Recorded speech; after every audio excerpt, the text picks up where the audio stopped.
नमस्कार, आप देख रहे हैं बहस का नंबर 1 शो ताल ठोक के और मैं हूं आपके साथ अनुराग मुस्कान।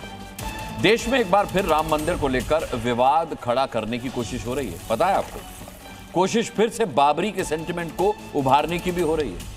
समाजवादी पार्टी के सांसद जियाउर रहमान बर्क ने पीएम के धर्म ध्वजा फहराने पर सवाल उठाए हैं।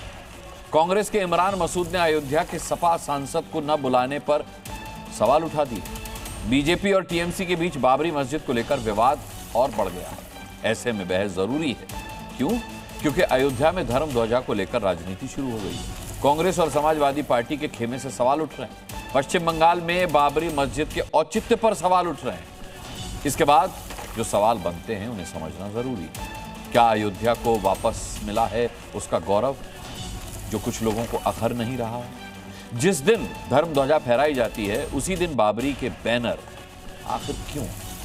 फिर से राम मंदिर बनाम बाबरी की बहस शुरू करने से देश को क्या मिलेगा? क्या इससे देश का लाभ होगा? और भी कई सवाल जिन्हें उठाएंगे ताल ठोक कर। जवाब भी ढूंढेंगे उन सवालों के कुछ खास मेहमानों से। चर्चा के दौरान उन मेहमानों का परिचय कराऊं, उनके पास जाऊं, चर्चा शुरू करूं।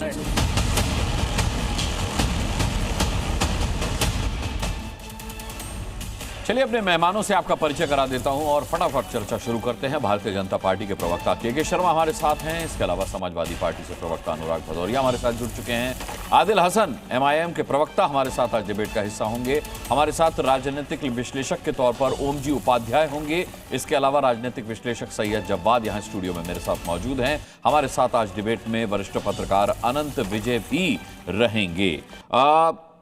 सैयद जव्वाद, क्योंकि आज कांग्रेस हमारे साथ नहीं है और आप कांग्रेस की विचारधारा पर अपना विचार रखते हैं, मैं अभी देख रहा था कि जब अजमेर शरीफ पर प्रधानमंत्री रहते हुए या किसी पार्टी का नेता रहते हुए चादर चढ़ाई जाती है, तब ये याद नहीं आता किसी को कि संवैधानिक पद पर हैं और वहां अजमेर शरीफ की दरगाह पर चादर चढ़ा रहे हैं। लेकिन अगर राम मंदिर पर धर्म ध्वजा फहरा दी तो ये याद आ गया कि भाई संवैधानिक पद पर रहते हुए आप धर्म ध्वजा नहीं फहरा सकते। ये क्या बात हो गई? जी अनुराग भाई, बहुत बहुत धन्यवाद। सभी को मेरा जय हिंद, जय संविधान। देखिए आदरणीय प्रधानमंत्री जी देश के प्रधानमंत्री जी हैं और सभी समुदाय के प्रधानमंत्री जी हैं, क्योंकि एक ऐसा इशू था राम जन्मभूमि और बाबरी मस्जिद की शहादत जिसने पूरे देश को झंझोड़ करके रख दिया।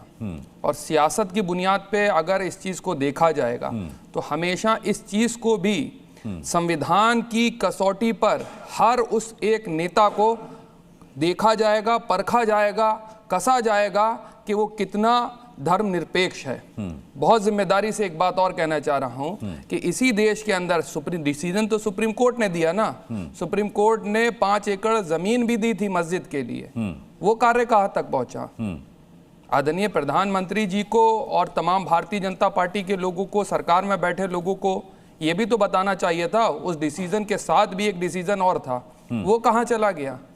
सिर्फ एक धर्म के प्रधानमंत्री नहीं है ना। या तो ये डिसाइड कर लीजिए कि हाँ सिर्फ एक ही धर्म के आदरणीय प्रधानमंत्री जी हैं, भारतीय जनता पार्टी के लोग हैं और वही सारी चीजें करी जा रही हैं। लेकिन इसके बावजूद भी ये सिलसिला खत्म होने का नाम नहीं ले रहा है। मस्जिद, मंदिर, हिंदू मुसलमान, नफरती बयानबाजी का कहीं पर रुका नहीं जा रहा है। अच्छा ये बताइए, वो जो पश्चिम बंगाल में दीदी के जो नेताजी हैं वो बाबरी बनवा रहे हैं, जो बाबरी मस्जिद के नाम पर जमीन दी गई है, आप उस मस्जिद को, बाबरी मस्जिद पर पहले तो मुझे आपत्ति है कि भाई बाबरी के नाम, बाबर के नाम पर मस्जिद क्यों? किसी और के नाम पर मस्जिद क्यों आपत्ति होने लगी? नहीं, और क्या बाबर से उपयुक्त तो कोई नहीं है मस्जिद बनाने के लिए? बाबर नाम रखना असंवैधानिक हो? मैंने कब कहा? मैं कह रहा हूं कि क्या और कोई उपयुक्त नाम नहीं है बाबर के? नहीं, ये तो आपका सजेशन है। और अगर आपको मस्जिद के लिए जमीन दी गई है तो आप क्यों नहीं वो मस्जिद, उसकी ईंट अयोध्या में रखते जहां जगह दी गई है? आप पश्चिम बंगाल में बाबरी मस्जिद क्यों बनवा रहे हैं? उसको आप ठीक मानते हैं? जो फैसला दिया गया, ठीक है, उसमें यह भी कहा गया कि बाबरी मस्जिद को तोड़ा जाना एक क्रिमिनल ऑफेंस था। आज बताइए कितने लोगों को आज तक सजा हुई? कोर्ट के अंदर हलफनामा दे करके, सुप्रीम कोर्ट के अंदर कस्में खाने के बावजूद धज्जियां उड़ा दी गई संविधान की 6 दिसंबर 1992 की। और तवक्को हम ही से करी, हमने कोई ऑब्जेक्शन नहीं करा, आज भी नहीं करते। मुल्क की बका के लिए, मुल्क की खूबसूरती के लिए जो डिसीजन दिया गया हमने सर माथों पे लिया। हमने ये फैसले को इसलिए लिया कि हिंदुस्तान का ताना बाना जैसा खूबसूरत था वो बना रहे। लेकिन उसके बावजूद हम देख रहे हैं कि एक नया सिलसिला स्टार्ट हो गया है। अच्छा। कि यहां नहीं रुका जा रहा है। हर मस्जिद के नीचे जो तबके, खुद आदरणीय मोहन भागवत जी इस बात को कह चुके हैं। लेकिन तमाम आप स्टेटमेंट, अच्छा, ये इस मामले में मोहन भागवत जी का स्टेटमेंट आप लोग कोट कर देते हैं। मोहन भागवत जी और बहुत कुछ कहते हैं जिसकी आप लोग आलोचना करते हैं। भाई ये अपने अनुराग भाई पसंद की राजनीतिक बयान मत चुना। तो लोकतंत्र में आलोचना नहीं होना चाहिए। अगर लोकतंत्र में हम रह रहे हैं तो आलोचना ही नहीं होना चाहिए। फिर मोहन भागवत को आइडियल मानिए, फिर जब वो क्यों माने हम उनको? अच्छा, नहीं, क्यों माने हम? हमारे लिए हमारे आइडल, सुन लीजिए, हमारे लिए हमारे आइडल विचारधारा के लोग जो हैं वो महात्मा गांधी हैं। अब उनके लिए सावरकर हो सकते हैं, नाथूराम हो सकते हैं, हेडगवार हो सकते हैं, हमारे लिए मौलाना आजाद हो सकते हैं। दो विचारधाराओं की लड़ाई है ना। ठीक है, ठीक है। के के शर्मा जी, साफ तौर पर समाजवादी पार्टी की तरफ से आपत्ति उठाई गई है। दो आपत्तियां हैं। पहली आपत्ति यह है कि संवैधानिक पद पर रहते हुए कोई प्रधानमंत्री जो है वो धर्म ध्वजा फहरा रहा है, ये गलत है। और दूसरा ये कि आपने वहां समाजवादी पार्टी के जो सांसद हैं उन्हीं को आमंत्रित नहीं किया। देखिए, सबसे पहले तो अनुराग जी, आज जो अयोध्या में माननीय प्रधानमंत्री जी और आरएसएस प्रमुख डॉक्टर मोहन भागवत जी ने जो सनातन की धर्म ध्वजा को फहराया है, मैं उसके लिए इस देश के 140 करोड़ भारतीयों को हृदय से धन्यवाद देता हूं, शुभकामनाएं देता हूं और बधाई भी देता हूं। और ये सनातन की जो धर्म ध्वजा है, यह एक संघर्ष का अंत है, तो एक नए जीवन का आगाज भी है इस देश के लिए। और आपको पता ही है, 500-550 साल का एक लंबा संघर्ष एक चला इस देश में।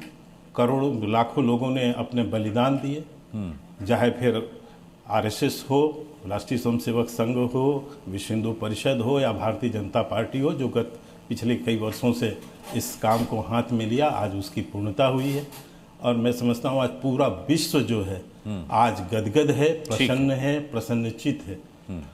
और आज एक पूरे देश में आप अनुराग भदौरिया को, सैयद जवाद को नहीं गिनते क्या? ये तो गदगद नहीं है सर। सुनिए, मैं सुन लीजिए सर, मेरी बात सुन लीजिए।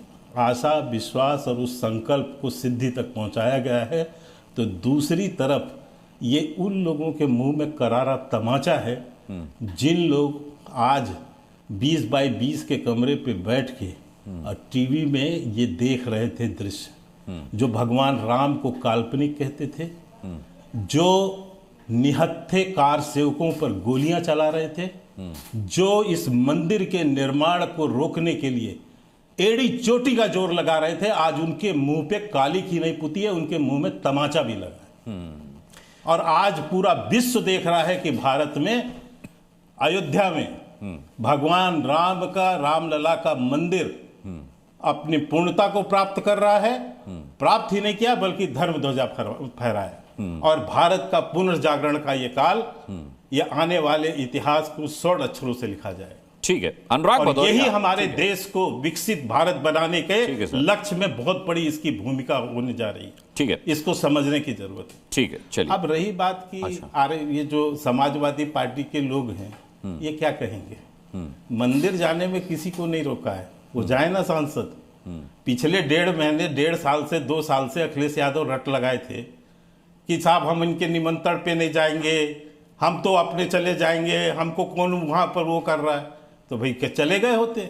आज तक तो दिखे नहीं मुझे कि कभी अखिलेश यादव वहां मंदिर गए, कभी अवधेश जी जो मांग रहे हैं वहां किसको निमंत्रण था? वहां निमंत्रण था उस लगभग 40 जाति के वो वर्ग समूह के लोग जिन्होंने राम मंदिर निर्माण के लिए आंदोलन किया, उन्होंने अपना बलिदान दिया, अपनी सेवा दी। ठीक है, आज वो वहां पर कम से कम 40-50 हजार लोग एकत्रित थे और उन्होंने अपने सेवा जो दिया था उसका आज वहां पर अभिनंदन हुआ। ठीक है के शर्मा जी, मैं लौटता हूँ। ठीक है, जो कह रहे हैं कि हम वहां पर सांसद थे, भाई सांसद तो जाओ, मंदिर तो खुला है, ठीक है, जाओ दर्शन करो। वहां मंदिर के लिए किसी को निमंत्रण देने की बिना आमंत्रण के कैसे कोई जाएगा इतने बड़े आयोजन में? ठीक है, लेकिन अनुराग भदौरिया, यहाँ के शर्मा जी की एक बात, आमंत्रण की क्या जरूरत है साहब? नहीं, आज के दिन प्रधानमंत्री पहुंच रहे हैं, मोहन भागवत पहुंच रहे हैं, मुख्यमंत्री पहुंच रहे हैं, बिना आमंत्रण के कोई कैसे प्रवेश पा जाएगा वहां पर? बिल्कुल सही। हाँ, तो मैं कह रहा हूँ प्रधानमंत्री। अब देखिए, सवाल ये है, अब मैं अपनी बात कह लूं, अब जाएं। मैं अपनी बात कह लूं। ठीक है, नहीं अनुराग भदौरिया, मेरे सवाल पर जवाब दीजिएगा किसने कि रोका है? जब निमंत्रण मिलता है तो आप कहते हैं कि हम भी राम भक्त हैं, निमंत्रण की क्या जरूरत है, हमारा जब मन करेगा चले जाएंगे, और आप राम मंदिर उद्घाटन के मौके पर नहीं जाते हैं, शिलान्यास के मौके पर नहीं जाते हैं। अब जब आपको आमंत्रण नहीं मिलता है तो आप कहते हैं हमें आमंत्रण दिया जाना चाहिए था, हमें पहले आमंत्रण क्यों नहीं दिया गया, हमारा सांसद अयोध्या से आता है, हमें तो आमंत्रण मिलना चाहिए था। इमरान मसूद साहब के इस बयान का क्या मतलब है? जब आमंत्रण दिया तो आप गए नहीं, और जब नहीं दिया तो उस पर शिकायत कर रहे हैं। देखिए, प्रभु सबके हैं, ये आप भी मानते हो। बिल्कुल। प्रभु कण कण में, ये आप भी मानते हो जी। और प्रभु का आशीर्वाद समाजवादियों को मिला, ये आप भी मानते हो। अयोध्या में प्रभु ने किसको आशीर्वाद दिया? समाजवादी को, क्योंकि वहां से हमारा संसद जीता, प्रभु का आशीर्वाद मिला, क्योंकि उनके आदर्श और आचरणों पे चलते हैं, इसलिए आशीर्वाद मिला। इसीलिए वो चाहते हैं, जब प्रभु ने आशीर्वाद दिया था तो मुझे भी बुलाया जाना चाहिए था, क्योंकि वो सांसद है वहां से। आपने सबको न्योता दिया, लेकिन सांसद को नहीं दिया, क्योंकि वो दलित परिवार से आते, इसलिए नहीं बुलाया आपने, क्योंकि आपकी परंपरा ऐसी देखने को मिली। तभी तो हम पीडीए की बात करते हैं, पिछड़ा, दलित, अल्पसंख्यक और पिछड़े, अगड़े आदि आबादी की क्यों बात करते हैं? क्योंकि समाज में सामाजिक न्याय दिलाना चाहते हैं हम। प्रभु की नजरों में सब समान है, लेकिन ये प्रभु की नजरों में, प्रभु की नगरी में भी बताइए, दलित सांसद को बुलाने से परहेज कर रहे हैं। ये इनकी मानसिकता है। मैं तो इनसे कहना चाहता हूं, प्रभु के नाम की हम राजनीति नहीं करते, हम विकास की बात करते हैं। हम धर्म के नाम की राजनीति हमने कभी नहीं की। हमने इटावा में भव्य केदारेश्वर मंदिर बनाया है, और मैं चैलेंज के साथ कह सकता हूं, किसी भारतीय जनता पार्टी के नेता ने नहीं बनाया होगा अपने जिले में। कितना भव्य हमने वहां श्री कृष्ण की मूर्ति लगाई है, कि मैं चैलेंज के साथ कह सकता हूं किसी भी भारतीय जनता पार्टी के नेता ने नहीं बनाई होगी। और कितने भव्य हमने बजरंगबली की वहां मूर्ति बनाई है, किसी बीजेपी के नेता ने नहीं बनाई होगी। हम धर्म के नाम पे राजनीति नहीं करते हैं, विकास की बात करेंगे। हम जब बात करेंगे तो हम हॉस्पिटल की बात करेंगे। आप कहां पे बना दिया है, क्या बना दिया है, पता ही नहीं है, तो वो पूछेंगे ही ना। और सुनिए, हम आपको इनवाइट कर रहे हैं, आइए केदारेश्वर मंदिर। तुम अपने घर में, अरे हम अपने घर में कहीं मंदिर बनाओ, किसने रोका आपको? श्री कृष्ण भगवान का, श्री कृष्ण भगवान नहीं, आपको किसने रोका? देखने घर नहीं है, समाज में बना है। आइए, मैं आपको निमंत्रण दे रहा हूं, आइए। प्रभु श्री कृष्ण की इतनी भव्य मूर्ति बनी है, आइए देखने के लिए समाज में। आइए, केदारेश्वर मंदिर इतना भव्य बनाया गया है जो आपने सपने में भी नहीं सोचा होगा, और आपकी पार्टी के लोग बना भी नहीं सकते। आइए देखिए क्या भव्य बनाया है। प्रभु राम का मंदिर तो हम सभी लोग जानते हैं, प्रभु राम का है वो, माननीय सर्वोच्च न्यायालय के आदेश से बना है। आपने कौन सा मंदिर बनाया बताइए मुझे, जिसमें आपने यहां व्यवस्थाएं की हो? कोई नहीं। मैं चैलेंज के साथ करता हूं, इन्होंने कुछ नहीं बनाया। ये सिर्फ हमें धर्म के नाम पे राजनीति करना चाहते हैं, और राजनीति करना इनका धर्म है। हमारा धर्म क्या है? राजनीति हम धर्म की नहीं करते, राजनीति हम लोगों के भले की करते हैं। हमें जब जनता चुनती है तो हम बात करते हैं, उनके मेडिकल कॉलेज की बात करते हैं, अच्छी वहां पे स्वास्थ्य व्यवस्था की बात करते हैं, अच्छी एजुकेशन की बात करते हैं, एक्सप्रेस वे की बात करते हैं, 100 डायल पुलिस सिस्टम कैसे मजबूत हो, महिला सुरक्षा कैसे, अनुराग भदौरिया कह रहे हैं वो भी जरूरी है। नहीं, सुनिए, कैसे यहाँ पे स्कूल कॉलेज की क्वालिटी बढ़े, हम इसकी बात करेंगे। हम यहाँ पार्क बनाने की बात करेंगे, स्टेडियम बनाने की बात करेंगे, मेट्रो चलाने की बात करेंगे, हम यहाँ पे लैपटॉप देने की बात करेंगे, कि हम बच्चों को कैसे उनके पैरों पे खड़े अच्छा, करें। हम प्रभु के आदर्श और आचरण को अपनाने वाले लोग हैं। इसलिए जब आशीर्वाद मुझे मिला है वहां से, तो आशीर्वाद जब मिलेगा, आशीर्वाद अयोध्या में हमें दिया है। जब आपको भगवान राम ने आशीर्वाद दे दिया तो फिर आमंत्रण की क्या जरूरत थी? ये भी एक सवाल उठता है। नहीं, अरे भैया, प्रोटोकॉल आप जानते हो, प्रोटोकॉल जानते हो भैया। सुन, मैंने तो देखिए पहले कहा था आमंत्रण मिलना चाहिए था। मैं तो खुद मान रहा हूं कि अवधेश जी को आमंत्रण मिलना चाहिए। अरे प्रोटोकॉल का हाल ये सुनिए अनुराग जी, आज की डेट में प्रोटोकॉल का हाल लेते हैं कि आपकी डिबेट में आने के लिए मुझे 2 घंटे लगे, 8 किलोमीटर चलने में 2 घंटे मिले, 2 घंटे लगे। ये प्रोटोकॉल की व्यवस्था आप लोगों ने कर रखी है। ये जो VIP culture Bharatiya Janata party ने देश के अंदर में पैदा किया है, और बार बार यही भारतीय जनता पार्टी कहती है वीआईपी कल्चर बंद होना चाहिए। कहां से ज्यादा वीआईपी आपको आने में? अनुराग भदौरिया, मैं आ रहा हूं कि कहां से विराजमान है? कहां से? अरे लखनऊ में, लखनऊ में, क्योंकि इनके वीआईपी, लखनऊ में चूंकि इनके वीआईपी आए हैं, जा रहे हैं, आ रहे हैं। भाई रेड लाइट पे गाड़ियां खड़ी हैं घंटों। भाई साहब, क्या आपने माहौल बना रखा है देश के अंदर में? इतना वीआईपी कल्चर, आम जनता के वोट से जीतने के बाद आप ऐसा वीआईपी कल्चर लाते हो, जब यहाँ लखनऊ में चलना मुश्किल, तो अयोध्या में बम की धमकी थी। अनुराग भदौरिया, प्रधानमंत्री जी आ रहे हैं, सुनिए, अगर कुछ हो जाता तो फिर आप सुरक्षा पर सवाल उठाते। बम की धमकी थी भाई, बम की धमकी थी, और ऐसे में बहुत संवेदनशील मामला है, तो ऐसे में अगर अतिरिक्त सुरक्षा की बात नहीं कर रहा हूं, अगर आम जनता को थोड़ा सा, बात नहीं कर रहा हूं, मैं कई बार फंस जाता हूं, कैसे सांसद जी कैसे चले जाते। ठीक है, ये बात सही है। के शर्मा, प्रोटोकॉल को निभाते हुए, प्रोटोकॉल को निभाते हुए अवधेश जी को आमंत्रण तो बनता था भाई। अच्छा ठीक है, मुझे एक छोटी सी बात कहनी है। हाँ कहिए, छोटी सी कहिएगा, बाकी मेहमानों का रुख करता हूँ फिर। हाँ कहिए के शर्मा। मैं छोटी सी बात कहता हूँ। हाँ मैं तो इनवाइट कर रहा हूँ, अयोध्या में जो राम मंदिर बना है, अयोध्या में जो राम मंदिर बना है, अनुराग जी आते हैं, अनुराग जी आता हूं। 140 करोड़ भारतीयों ने बनाया है। अयोध्या में जो राम मंदिर बना है, नहीं ये कहकर के जी प्रोटोकॉल से नहीं बचाया जा सकता। में तो हम भी हैं प्रभु।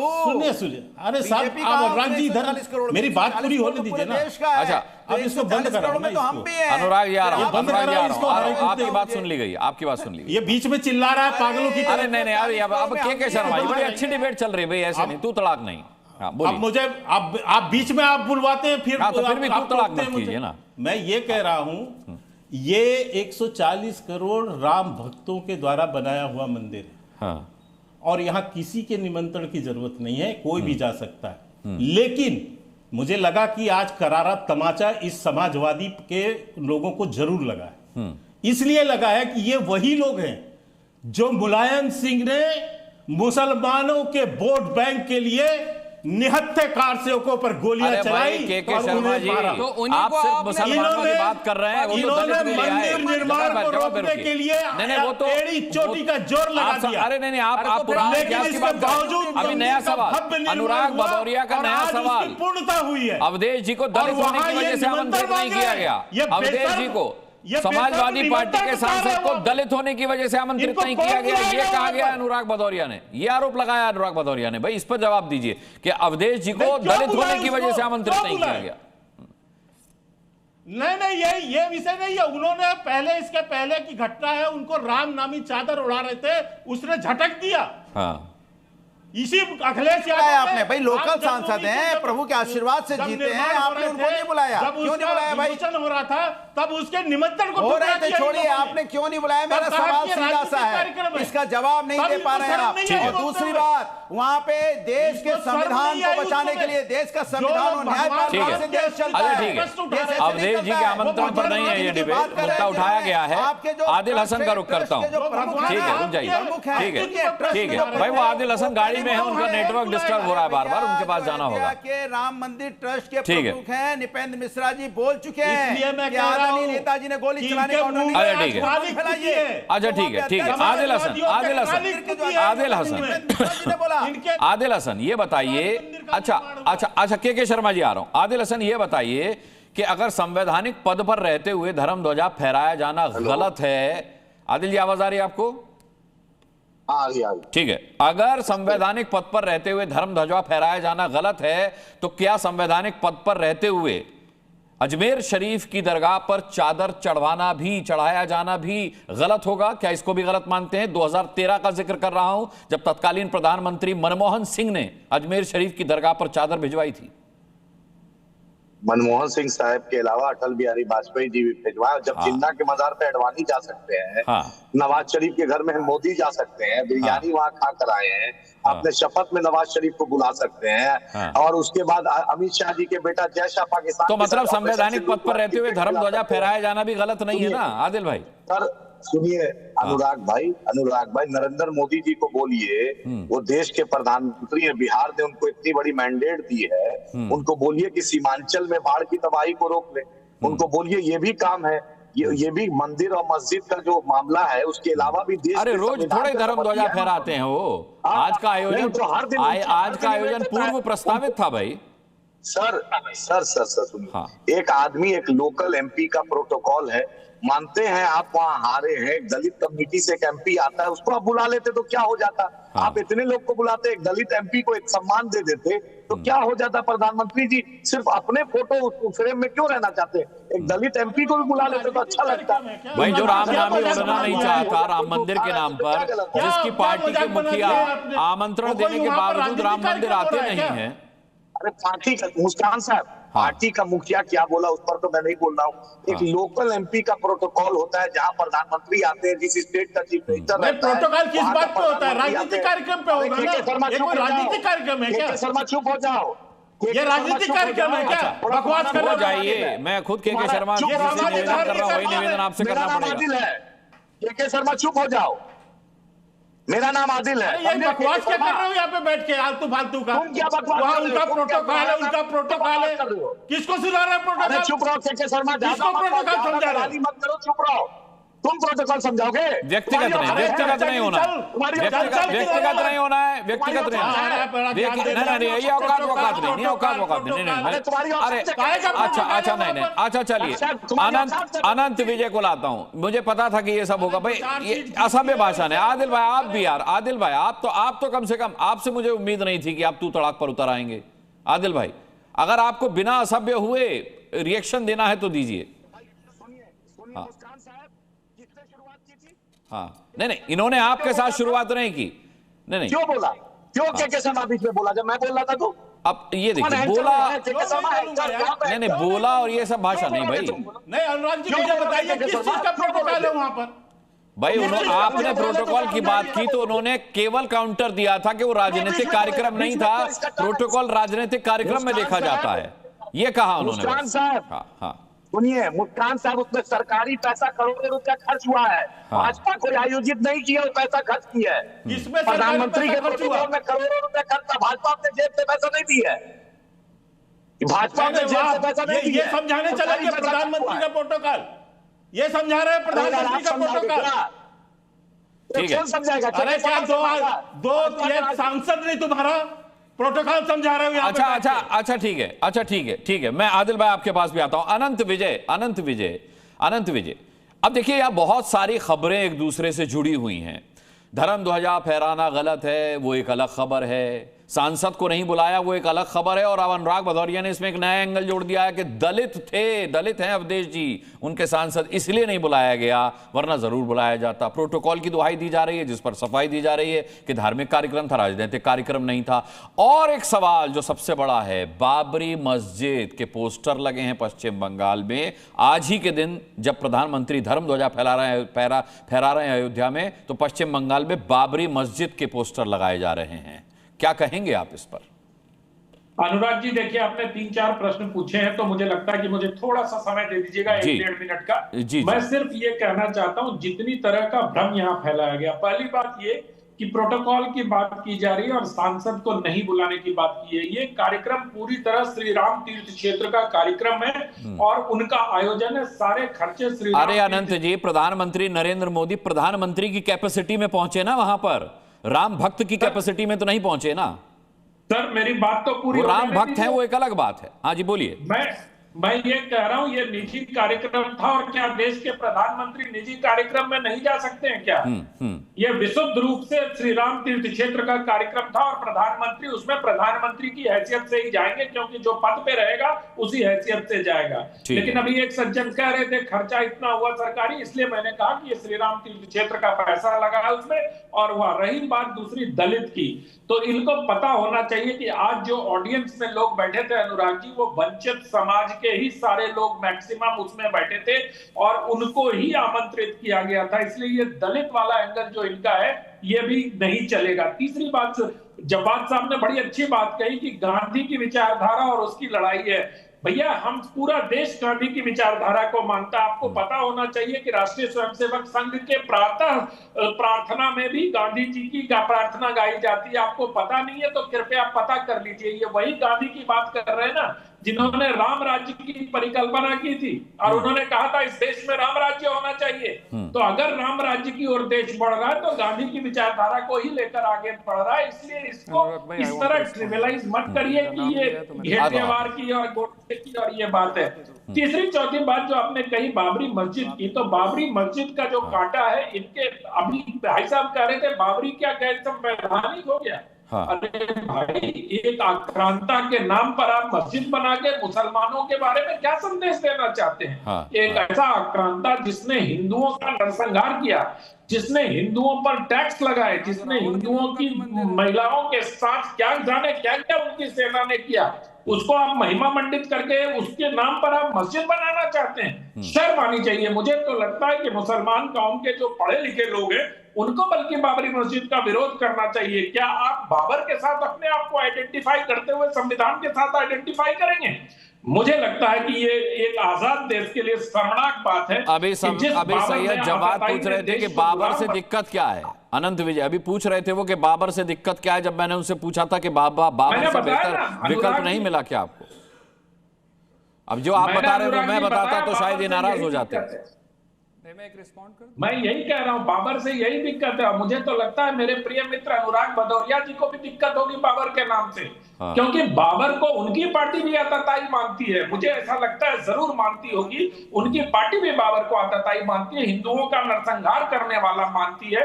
और अभी बाबरी मस्जिद को शहादत बताया गया। पूछ लेता हूं क्या अनुराग भदौरिया, मैं आ रहा हूं ठीक, क्या आप बाबर को आक्रांता मानते हैं कि नहीं मानते अनुराग भदौरिया? देखिए, मैंने पहले बोला फिर रिपीट कर रहा हूं, इस देश का मुसलमान कभी भी मुगल को अपना आदर्श नहीं मानता। अरे अभी आपके डिबेट में सैयद जवाब कह रहे बाबर में दिक्कत क्या है? अभी पूछा गया भाई, मैं अभी डिबेट की शुरुआत नहीं बोलने दे, मैं आप से बात कर रहा हूं सर, बात पूरी होने दीजिए। देखिए मेरी बात, अगर आपने सवाल सैयद जवाब पूरी होने दीजिए। एक लाइन बोल के अगर आप चले जाएंगे तो ठीक नहीं है। नहीं बिल्कुल आप ही से बात करूंगा। नहीं, मेरी बात पूरी होने दीजिए। बाबर में दिक्कत क्या है सर, इन्हें बताइए ना। नहीं, पहले पूरी बात नहीं, मेरा सेंटेंस पूरा होने दीजिए। नहीं, सेंटेंस पूरा होने दीजिए। आधा सेंटेंस मत भागिए वरना मैं डिबेट नहीं करूंगा। ऐसे नहीं होता, मैंने एक लाइन बोली आप भाग लिए। अरे सबसे ज्यादा मेरी डिबेट में बोलते हैं आप सर, भाग के जाएंगे कहां, ये बताइए भाग के जाएंगे कहां? सबसे ज्यादा मेरी डिबेट में बोलते हैं। बोलिए। इस देश में सुनिए, इस देश का मुसलमान कभी भी मुगलों को अपना आदर्श नहीं मानता है। वो एपीजे अब्दुल कलाम साहब को मानता है, मौलाना आजाद साहब को मानता है, अशफाक उल्लाह साहब को मानता है। ये लोग उनको अपना आदर्श मानते हैं और हिंदुस्तान मानता है। लेकिन सवाल यह है कि देश में राम का वो भी सम्मान करते हैं, वो भी राम का सम्मान करते हैं, लेकिन क्या हम उनका सम्मान नहीं कर सकते जो हमारे राम का सम्मान करते हैं, हमारे संस्कृति संस्कार का सम्मान करते हैं, हमारे देश का सम्मान करते हैं? ये मेरी भी जिम्मेदारी बनती है कि हम उनका भी सम्मान करें। तू तड़ा, ये वो फलाना, कैसे बीजेपी के प्रवक्ता शुरू हो गए? इन्होंने मुझे तू तड़ा किया लेकिन मैंने कोई जवाब नहीं दिया। मैं जानता हूं ये आदतन है, इनकी आदत है, ये हैबिचुअल है, तू ता ते करना, तू कौन मैं कौन, ये भाषा शैली है। प्रभु राम की भाषा शैली, प्रभु राम को बोलते हैं, प्रभु राम को मानते हैं और प्रभु राम की परिभाषा इस्तेमाल नहीं करते। समझे भदौरिया को मानने वाले भाषा का इस्तेमाल करते, गोलियां चलाने वाले लोगों से हमें सीखने देखो चाहिए। ये प्रभु राम को कैसे समझाने आए हो? देखो इनकी भाषा, देखो जहां पर तिलक लगाने पर गोलियां चला देते थे, प्रभु राम जहां पर तिलक लगाने पर जो है केस लगा देते थे, हमको समझाने चले भटक गए हैं, हमें समझा रहे हो। इनको माफ अब जब थप्पड़ लगी है, ये पटरी से उतर गए हैं, ये सनातन को नहीं मान। ये जब थप्पड़ लगी है मुंह पे ना, तब तभी चाहिए तुम लोग को। अच्छा आप ठीक, बदलने की कोशिश कर रहे हो। आज राम मंदिर बनके जब वो पूर्णता पे हुई है तो करारा तमाचा तुम्हारे मुंह पे लगा है। ठीक है। ओम जी उपाध्याय, ओम जी उपाध्याय समझाने चल रहे हैं। अच्छा मैं लाता हूं, अनुराग भदौरिया को भी लाता हूं। ओम जी उपाध्याय, एक बात और कह देना चाहता हूं, इन लोग को ये समझना चाहिए। सनातन यदि शास्त्र की शिक्षा देता है तो सनातन शस्त्र की भी शिक्षा देता है। और ऐसे लोग कर दूं मैं जो राम विरोधी है, ठीक है, इनको शास्त्र ठीक है, ठीक है जी, ठीक है, ठीक है, और शस्त्र से भी ज्ञान ठीक है, ठीक है। सैयद जवाद को जोड़ना चाह रहे हैं, उसके बाद ओम जी के पास जाता हूं। ठीक है, सैयद जवाद बोलिए। नहीं, मैं अभी जो आपने बात कही, मैंने कहा मुगलों के नाम से दिक्कत है, मुगलों के इतिहास से दिक्कत है। मुगलों का एक अपना इतिहास है। आपको अगर नहीं अच्छा लगता है अरे तो बाबर आपको अच्छा लगता है? अच्छा बताइए। मेरा अच्छा लगता है, नहीं लगता? मेरा हीरो कोई बाबर नहीं है, कोई तो फिर बाबरी मस्जिद भी हीरो नहीं होगी ना? नहीं, मेरे लिए एक ये बात थी कि बाबरी मस्जिद विलेन के नाम पर मस्जिद बनवा क्यों रहे हैं? यही तो अच्छा, बाबर आपके लिए विलन हो गया, लोगों के लिए विलन हो गया, हमारे लिए विलन हो गया, या उसको बना दिया गया? ठीक है। दूसरी सबसे बड़ी नहीं, बना दिया गया मतलब क्या मतलब है इसका आपको? तो अगर मंदिर तोड़े, जो आक्रांता था, जिसने हिंदुओं को मारा, जिसने टैक्स लगाए, आप क्या बात कर रहे हैं? बना दिया गया? पूरी बात और क्या चाहिए आपको? बना दिया गया, क्या मतलब है? तो फिर जिन्होंने बुद्धिस्ट को मारा, बुद्धिस्टों के मंदिर तोड़े, जैनों को मारा, उनके मंदिर, अब देखिए, अब इतिहास के ऊपर चर्चा नहीं, इतिहास के ऊपर उपाध्याय को लाता हूं, समय भी कम है। नहीं, इतिहास के ऊपर चर्चा हो, लाता हूं, आपको लाता हूं। ओम जी उपाध्याय भी नहीं बोले, उनका सम्मान रखिए। ओम जी उपाध्याय, आपका आकलन।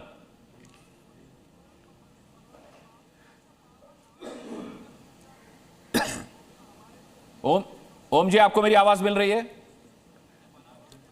जी अब मिल रही है, बीच में आवाज गायब हो गई। अच्छा, धर्म ध्वजा जिस दिन फहराई गई है उसी दिन बाबरी मस्जिद के पश्चिम बंगाल में पोस्टर लगे हैं। नहीं, ये तो मानसिकता, एक तो ये तो बड़ी अजीब सी मानसिकता है। क्यों कनेक्ट करना चाहिए? मैं तो बार बार कहता हूं कि किसी आक्रांता से जिसने इस देश के आत्मा को आहत किया। भाई सैयद जवाद कह रहे हैं आक्रांता था या बना दिया गया, ये तय नहीं है, इसे तय करना होगा।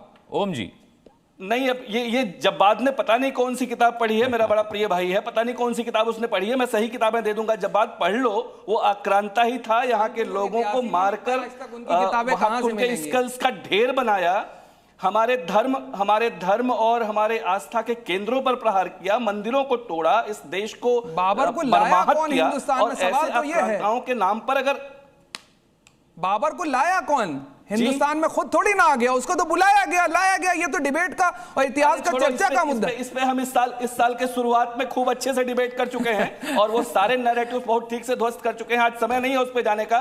बाबर को जो आप जोड़ते हैं कि सांगा ने बुलाया और वो बेकार की बातें हैं प्राइमरी सोर्सेज से, मैं तो बहुत ठीक से मतलब मीठा मीठा गप कड़वा कड़वा थू कि बाबर के आने की परिस्थितियां नहीं, ये सही है, वो छोड़ दीजिए। अभी उसके लिए अलग से डिबेट में अनुराग भाई से कह दूंगा, किताबें लेके बैठ जाइएगा प्राइमरी सोर्सेज, वो बेकार की बात मत कीजिए। लेकिन वो आक्रांता है, उसने इस देश को आहत किया या इसकी आत्मा को चोट पहुंचाया, बहुत खुल के मानिए। नंबर 1। नंबर 2, आज राम मंदिर के, भव्य राम मंदिर की पूर्णता हुई है, उस पे जो धर्म ध्वजा लगी है वो उसकी पूर्णता का प्रतीक है। उस पूर्णता की बहुत शुभकामना आपको, बहुत सबको बधाई। और जो लोग कह रहे हैं भाई दलितों को और किसको, वंचितों को, सभी दलित और वंचित ही बैठे थे वहां। एक बात। दूसरी बात अनुराग भाई, आपके माध्यम से मैं अपने दर्शकों तक पहुंचाऊं कि जो सप्त मंदिर है वहां पे, उसको जरा उसका नेचर एक बार देखिए। वहां मां सबरी का मंदिर है जो जनजातीय समाज से आती हैं, वहां निसार राज का मंदिर है जो पिछड़े समाज से आते हैं, वशिष्ठ का मंदिर, विश्वामित्र का मंदिर, अगस्त का मंदिर, तुलसी का मंदिर, जो सप्त मंदिर हैं वो एक अलग ही कहानी कहते हैं।